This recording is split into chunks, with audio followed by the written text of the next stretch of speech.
What happened to this priceless 3,000-year-old bracelet? I'm Laura Ranieri Roy, an Egyptologist, and I'm going to tell you, as well as my thoughts on the whole story, the inside scoop on what recently happened in Cairo.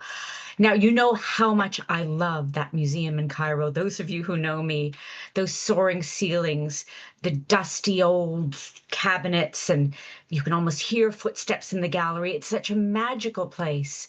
But sadly, it's a place that's seen its share of problems. And one of them just recently, a shocking story broke. It actually sounds more like a Hollywood heist film. Think Pink Panther or Ocean's 8.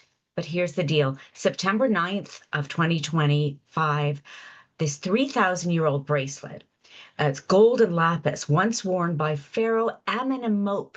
He's a king of the 21st dynasty, not exactly a household name, nevertheless. He was stolen from the museum's conservation lab, not by an international gang of jewel thieves, no, by one of the museum's own conservators, a lady.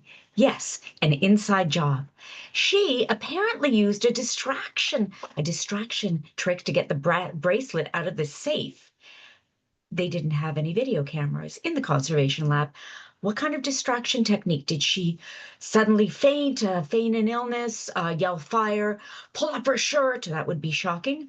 But unbelievably, she managed to get it, and she arranged not just to sell it, but to have it melted down.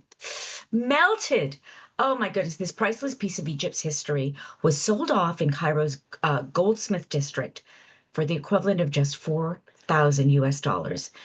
Imagine 3,000 years of history destroyed for the price of a used car. But to put this into perspective, a Cairo museum conservator does not make what conservators at the Louvre or the British Museum or even the Royal Ontario Museum in Toronto make. They earn just 3,000 to 7,000 a year. So yes, 4,000 is a fortune for someone struggling in Egypt's economy, but it's also a devastating loss for World Heritage. It also occurred to me that the irony is almost chilling. Of course, I thought back in ancient times to those workers who built the royal tombs.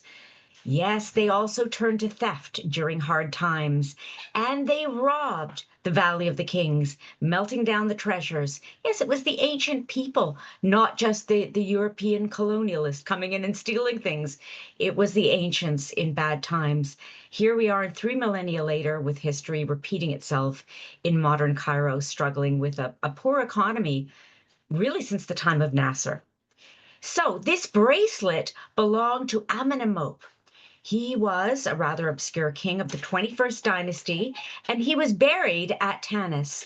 His treasures were discovered in the 1930s alongside those of Susenes the First and Shoshank the Second, and they were discovered by the French archaeologist Pierre Montet, that most lucky but unlucky of men, because the finds actually rival Tutankhamun's in splendor, gold and even more expensive silver, just gorgeous. But he got no publicity. He was overshadowed by the outbreak of World War II. And now one of those precious finds is gone. Thank goodness it's not the gilded mask that you can see beside me, another of Amenemope's treasures. So I love the Egyptian Museum truly, but this theft raises serious questions, of course, about security in Egypt, about resources, and how Egypt can protect its priceless heritage in the face of economic hardship. What do you think?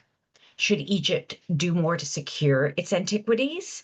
Should it perhaps take a little bit of the money that's going to the restoration of all of the grand sites and buildings and this grand Egyptian museum and put it towards the salaries of their struggling people, raising minimum wage? Or perhaps it's just another chapter in the long, sad history of tomb robbing and treasure loss. Thanks for watching. Please share your thoughts below. And if you love Egypt's history as much as I do, please subscribe for more stories from the land of the pharaohs. I shall be going to Egypt in another month and will bring lots more programming. Thank you so much.